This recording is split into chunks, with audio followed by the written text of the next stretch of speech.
اعوذ باللہ من الشیطان الرجیم بسم اللہ الرحمن الرحیم۔ تفسیر سورۃ النازعات۔ سورۃ النازعات کھینچنے والیاں۔ اس کا موضوع گزشتہ سورت کی طرح قیامت اور زندگی بعد موت کے اسبات پر مبنی ہے۔ جو لوگ آخرت کے قائل نہیں ہیں اور رسول صلی اللہ علیہ وآلہ وسلم کو جھٹلا رہے ہیں، ان کا انجام کیا ہوگا، اور انسان کے اندر یہ موضوع آخرت کی حقیقت کا شعور پیدا کرتا ہے کہ یہ کتنی ہولناک، کتنی عظیم، برپا ہونے والی سنجیدہ حقیقت ہے۔ قرآن کی نظر میں انسان کی تمام برائیوں اور خرابیوں کی جڑ اسی حقیقت کا انکار یا اس سے غفلت ہے۔ بسم اللہ الرحمن الرحیم۔ والنازعات غرقا والناشطات نشطا والسابحات سبحا فالسابقات سبقا فالمدبرات امرا۔ شروع اللہ کا نام لے کر جو بڑا مہربان نہایت رحم والا ہے۔ ان فرشتوں کی قسم جو ڈوب کر کھینچ لیتے ہیں اور ان کی جو آسانی سے کھول دیتے ہیں، اور ان کی جو تیرتے پھرتے ہیں، پھر لپک کر آگے بڑھتے ہیں، پھر دنیا کے کاموں کا انتظام کرتے ہیں۔ اس سورت کی آیات 1 تا 5 میں یوم آخرت کے مناظر میں سے پہلا منظر ہے۔ انسان کو غفلت سے بیدار کرنے کے لیے کہ موت ایک حقیقت ہے، اس کو مت بھول، روزانہ تیرے سامنے انسان مرتے ہیں، یہاں مرنے کی کیفیت بیان ہوئی ہے۔ ایسے فرشتوں کی 5 صفات بیان ہوئی ہیں جو اللہ کے حکم سے پوری کائنات کا نظام چلا رہے ہیں، جو انسانی روح کو جسموں میں ڈوب کر کھینچتے ہیں اور آہستہ سے نکال لے جاتے ہیں، اور تیزی سے پوری کائنات میں امر رب لے کر تیرتے پھرتے ہیں اور اس کے معاملات کا انتظام کرتے پھرتے ہیں۔ یہاں فرشتوں کی قسم اس لیے کھائی گئی ہے کہ جس طرح یہ پہلی مرتبہ پوری کائنات کا نظم چلا رہے ہیں، یہ دوسری دفعہ بھی اللہ کے حکم سے دوبارہ جان ڈال سکتے ہیں اور موجودہ نظام کو درہم برہم کر سکتے ہیں۔ یوم ترجف الراجفہ تتبعها الرادفہ قلوب یومئذ واجفة أبصارها خاشعة يقولون أئنا لمردودون في الحافرة أئذا كنا عظاما نخرة قالوا تلك إذا كرة خاسرة فإنما هي زجرة واحدة فإذا هم بالساہرة۔ کہ وہ دن آ کر رہے گا جس دن زمین کو بھونچال آئے گا، پھر اس کے پیچھے اور بھونچال آئے گا۔ اس دن لوگوں کے دل خائف ہو رہے ہوں گے اور آنکھیں جھکی ہوئی۔ کافر کہتے ہیں کیا ہم الٹے پاؤں پھر لوٹیں گے؟ بھلا جب ہم کھوکھلی ہڈیاں ہو جائیں گے تو پھر زندہ کیے جائیں گے؟ کہتے ہیں کہ لوٹنا تو موجب زیاں ہے، وہ تو صرف ایک ڈانٹ ہوگی، اس وقت وہ سب میدان حشر میں آ جمع ہوں گے۔ آیت 6 تا 14 میں اس کائنات کے نظام کو درہم برہم کر کے دوسرا نظام برپا ہونے کا منظر پیش کیا گیا ہے کہ انسان اس وقت کپ کپاہٹ، تھر تھراہٹ، ہولناک مناظر سے دوچار ہوگا، دل دھڑکنے لگیں گے، آنکھیں جھک جائیں گی۔ اس دن کے جھٹلانے والے کہتے ہیں کیا ہم واقعی پہلی حالت میں آ جائیں گے جبکہ ہم گلی سڑی ہڈیاں ہو چکے ہوں گے؟ تب تو یہ واپسی بڑی گھاٹے کی ہوگی۔ یہ اللہ کا فضل ہے کہ اس نے انسان کو یقینی انجام سے خبردار کر دیا کہ وہ اس زندگی کی مہلت سے فائدہ اٹھاتے ہوئے دوسری زندگی کا سرمایہ اکٹھا کرے تاکہ اس وقت اس کو پریشانی کا سامنا نہ ہو۔ آج جن لوگوں نے آخرت کا کوئی غلط عقیدہ بنا لیا ہے اور اس امید پر بے غم ہیں کہ ہم جو کچھ بھی یہاں کریں وہاں اور لوگوں کی سفارش کام آ جائے گی، وہ ہمیں بچا لیں گے۔ یہاں قیامت کا ہولناک منظر پیش کرنے کے ساتھ ان غلط آرزوؤں کی تردید بھی ہو رہی ہے۔ اذ ناداہ ربہ بالواد المقدس طوی اذهب إلى فرعون إنه طغى فقل هل لك إلى أن تزكى وأهديك إلى ربك فتخشى فأراه الآية الكبرى فكذب وقسى ثم أدبر يسعى فحشر فنادى فقال أنا ربكم الأعلى فأخذه الله نكال الآخرة والأولى إن في ذلك لعبرة لمن يخشى۔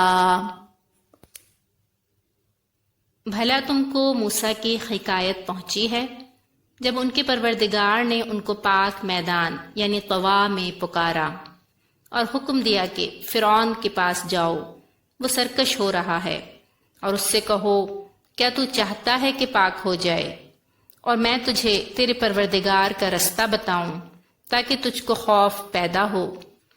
غرض انہوں نے اس کو بڑی نشانی دکھائی، اس نے جھٹلایا اور نہ مانا، پھر لوٹ گیا اور تدبیریں کرنے لگا اور لوگوں کو اکٹھا کیا اور پکارا، کہنے لگا کہ تمہارا سب سے بڑا مالک میں ہوں۔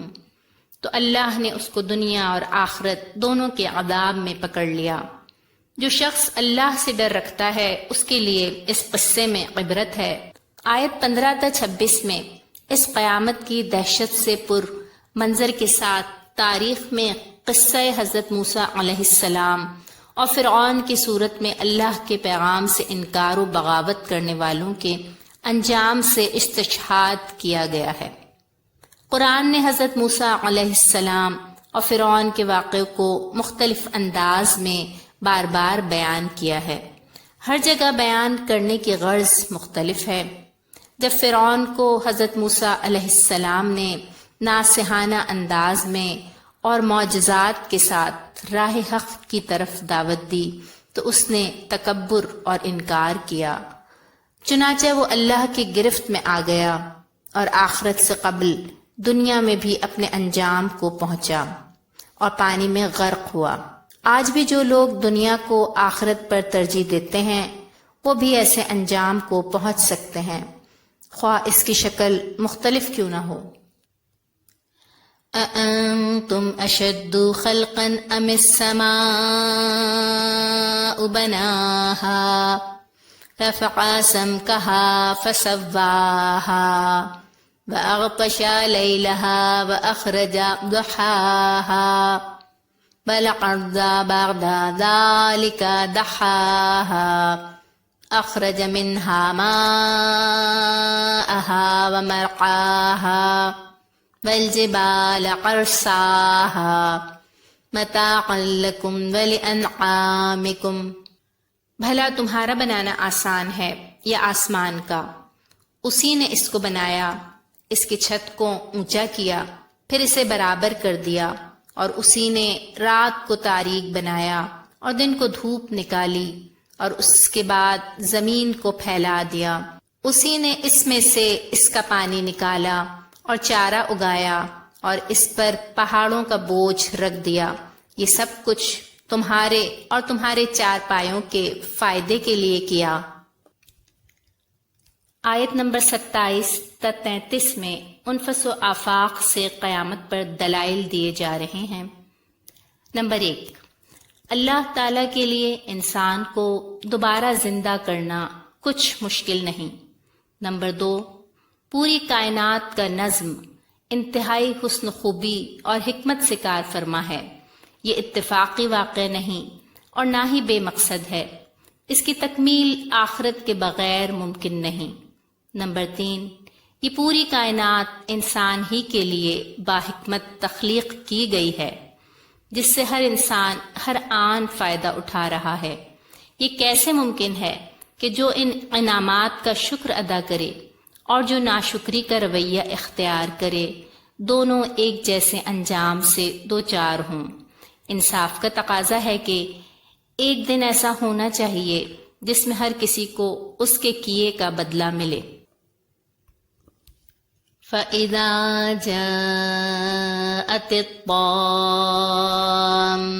الْكُبْرَى يَوْمَ يَتَذَكَّرُ الْإِنسَانُ مَا سَعَى وَبُرِّزَتِ الْجَحِيمُ لِمَن يَرَى فَأَمَّا مَن طَغَى وَآثَرَ الْحَيَاةَ الدُّنْيَا فَإِنَّ الْجَحِيمَ هِيَ الْمَأْوَى وَأَمَّا مَنْ خَافَ مَقَامَ رَبِّهِ وَنَهَى النَّفْسَ عَنِ الْهَوَى فَإِنَّ الْجَنَّةَ هِيَ الْمَأْوَى۔ تو جب بڑی آفت آئے گی اس دن انسان اپنے کاموں کو یاد کرے گا اور دوزخ دیکھنے والے کے سامنے نکال کر رکھ دی جائے گی۔ تو جس نے سرکشی کی اور دنیا کی زندگی کو مقدم سمجھا اس کا ٹھکانہ دوزخ ہے، اور جو اپنے پروردگار کے سامنے کھڑے ہونے سے ڈرتا اور جی کو خواہشوں سے روکتا رہا اس کا ٹھکانہ بہشت ہے۔ آیت نمبر 34 تا 41 میں قیامت کے برپا ہونے کے دلائل کے بعد قیامت یعنی طامۃ الکبریٰ عظیم حادثہ کا منظر پیش کیا جا رہا ہے، تاکہ وہ منظر انسان کے سامنے رہے جس کا دنیا میں تصور ممکن نہیں۔ اس دن انسان کی آخرت کی ابدی زندگی کے مستقبل کا فیصلہ اس بنیاد پر ہوگا کہ اس نے دنیا میں باغیوں اور نافرمانوں کی زندگی اختیار کی اور دنیا ہی کے فوائد اور خواہشات کو مقصود بنا لیا، یا اس نے اپنے رب سے ڈرتے ہوئے اپنے نفس کو ناجائز خواہشات سے روک کے رکھا۔ اس وقت انجام کے لحاظ سے تمام انسان دو گروہوں میں تقسیم ہو جائیں گے۔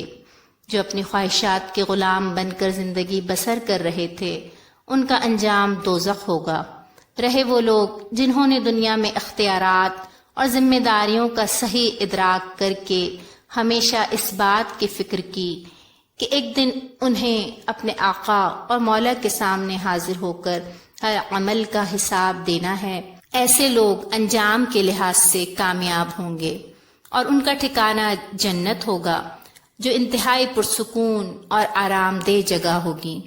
یسألونک عن الساعۃ ایان مرساها فیم انت من ذکراها الی ربک منتہاها انما انت منذر من یخشاها كأنهم يوم يرونها لم يلبثوا إلا عشية أو ضحاها۔ اے پیغمبر صلی اللہ علیہ وآلہ وسلم، لوگ تم سے قیامت کے بارے میں پوچھتے ہیں کہ اس کا وقوع کب ہوگا، سو تم اس کے ذکر سے کس فکر میں ہو؟ اس کا منتہا یعنی واقع ہونے کا وقت تمہارے پروردگار ہی کو معلوم ہے۔ جو شخص اس سے ڈر رکھتا ہے تم تو اسی کو ڈر سنانے والے ہو۔ جب وہ اس کو دیکھیں گے تو ایسا خیال کریں گے کہ گویا دنیا میں صرف ایک شام یا صبح رہے تھے۔ آیت 42 تا 46 میں کفار مکہ کے سوال کا جواب ہے۔ وہ پوچھتے تھے کہ قیامت کب آئے گی، یا حضور صلی اللہ علیہ وآلہ وسلم کو تسلی دی جا رہی ہے کہ آپ ان کے ان باتوں کی طرف توجہ نہ دیں۔ قیامت کے وقت کا علم اللہ کے سوا کسی کو معلوم نہیں، آپ صرف ان کو خبردار کر دیں کہ قیامت ضرور آ کر رہے گی۔ جس کا جی چاہے اس کے آنے کے خوف سے اپنا رویہ درست کرے، اور جس کا جی چاہے غیر ذمہ دارانہ زندگی بسر کرے۔ جب وہ دن ان کے سامنے ہوگا تو یہ جو دنیا ہی کو سب کچھ سمجھے بیٹھے تھے، اس وقت یہ زندگی بے حقیقت ہوگی۔ اس وقت وہ ایسا محسوس کریں گے کہ دنیا میں ان کا قیام ایک صبح یا ایک شام سے زیادہ نہیں رہا۔